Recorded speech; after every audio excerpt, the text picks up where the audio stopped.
एक बार की बात है। माधवपुर गांव में मोहन नाम का आदमी अपनी पत्नी और एक बेटे के साथ रहता था।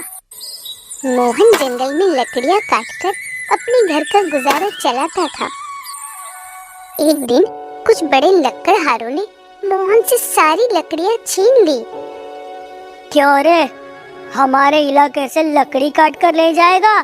तुझे पता नहीं है क्या? यहाँ पर सिर्फ मैं ही लकड़ियाँ काट कर बेचता हूँ। भाई साहब, मैं तो हमेशा से ही जंगल से लकड़ियाँ लेकर जाता हूँ।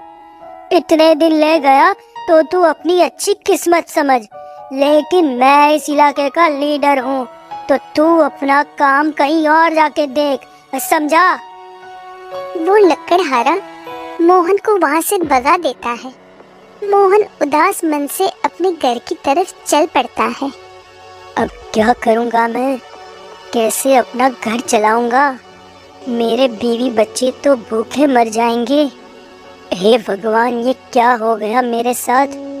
बड़ी मुश्किल से ही लकड़ियाँ काट काट कर अपने घर का चूल्हा जलाता था, और अब ये जरिया भी मुझसे छीन गया। मोहन की आंखों से आंसू निकलने लगते हैं। मोहन घर पहुंचता है, तभी सीमा मोहन से उसकी उदासी का कारण पूछती है। क्या हुआ जी? आपका चेहरा ऐसे उतरा हुआ क्यों है? और आज आप दाल चावल नहीं लाए क्या? क्या बताऊं सीमा, मैं तो बर्बाद हो गया। क्या हुआ जी? ऐसा क्या हो गया? सीमा, मैं जिस जंगल से लकड़ियां काटकर अपना घर चलाता था, उस जंगल का लीडर आज वहां आया और मुझसे सारी लकड़ियां छीन ली। साथ ही कहा, आज के बाद यहाँ लकड़ी काटने का सोचना भी मत। हाय राम, अब क्या करेंगे हम? उस जंगल के अलावा तो यहाँ दूर दूर तक कोई लकड़ी काटने का काम नहीं है, और हमारा गांव भी इतना गरीब है कि सभी अपना गुजारा मुश्किल से करते हैं। भला हमें कौन काम देगा? तभी मोहन का बेटा राजेश वहाँ आ जाता है और कहता है, माँ, मुझे भूख लगी है। अब तो पिताजी भी घर आ गए, चलो खाना बनाओ ना। मोहन और सीमा दोनों शांत हो जाते हैं।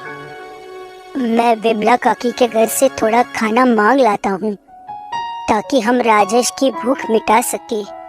हम तो जैसे तैसे पानी पीकर गुजारा कर लेंगे। क्या हमें विमला काकी खाना देगी? क्योंकि वो इतनी कंजूस है कि एक निवाला भी ना दे किसी को। जाकर देखता हूँ, तुम राजेश का ख्याल रखना। तभी मोहन विमला के घर चला जाता है। उनका दरवाजा देर तक खटखटाने के बाद खुलता है। क्या रे मोहन, दरवाजे को तोड़कर ही मारेगा क्या? क्यों इतना उतावला हो रहा था? विमला काकी, मुझे थोड़ा सा खाना मिलेगा क्या? मेरा काम छिन जाने की वजह से मैं आज घर दाल चावल नहीं ला पाया। अब मेरा बेटा राजेश भूख से तिलमिला रहा है, तो मैं क्या करूं? हमारे घर भी तो मुश्किल से 2 वक्त का खाना बनता है, वो भी तुम्हें दे दूं क्या? लेकिन रुको, देखती हूँ। थोड़ा सा दे रही हूँ, लेकिन याद रखना, सिर्फ आज दे रही हूँ, रोजाना मत आ जाना मुँह उठाकर। विमला मोहन को खाना दे देती है और मोहन घर आ जाता है। ये लो, जल्दी से राजेश को खिला दो। सीमा राजेश को खाना खिला देती है। अगले दिन सवेरे, सीमा, मैं कुछ काम की तलाश में जा रहा हूँ, शाम तक लौट आऊँगा। तुम राजेश को रात को जो थोड़ा सा बचा हुआ खाना है वो खिला देना। काफी देर तक मोहन इधर से उधर भटकता रहा, लेकिन उसे कुछ काम ना मिला। आखिर वे थक हार कर घर आने लगा। तभी उसे रास्ते में एक थैली पड़ी हुई दिखाई दी। मोहन उसे उठाकर घर ले आता है, और सीमा और मोहन उसे खोलते हैं तो उसमें दाल चावल निकलते हैं। अजी, इसमें तो दाल चावल है, ये कहाँ से मिले आपको? जब मैं वापस लौट रहा था तो रास्ते पर पड़ी हुई मिली। लगता है ये भगवान ने ही हमारे लिए भेजी है। तुम इसमें से आधे चावल बना लो और आधे कल के लिए अंदर रख दो। सीमा दाल चावल बना लाती है और वो तीनों खुशी खुशी भोजन कर लेते हैं।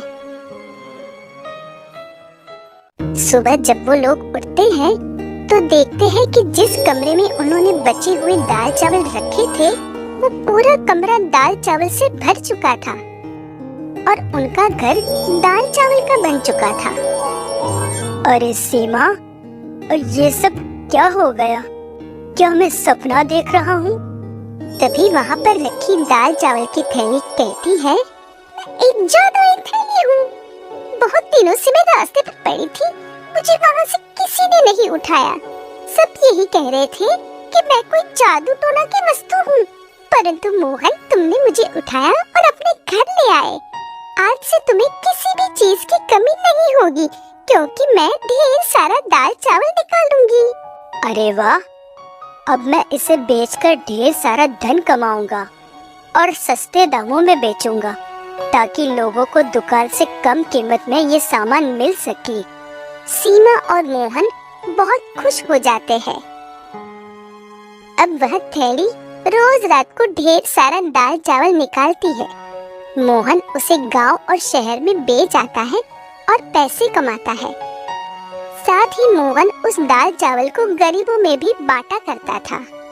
अब मोहन गांव का सबसे अमीर आदमी बन गया था और अपने बीवी बच्चों संग खुशी से जीवन बिताने लगा।